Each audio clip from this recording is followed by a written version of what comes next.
This is such a big issue. You have campaigned for President Trump this week in a sit down with our own Bret Baier. This is what the vice president had to say about President Trump. Even people who worked for him in the Oval Office, worked with him in the Situation Room, and have said he is unfit and dangerous and should never be president of the United States again. She cited retired General Mark Milley, who served, of course, in the Trump administration.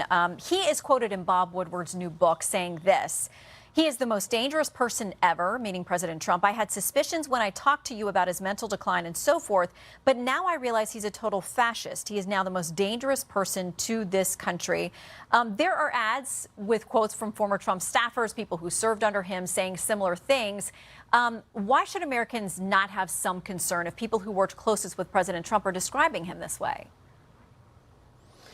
I think what this whole line of attack on President Trump reflects is the fact that we have a candidate in the Democratic Party who is unable to really convey a future vision for the country and what she's going to do to attack the most important issues.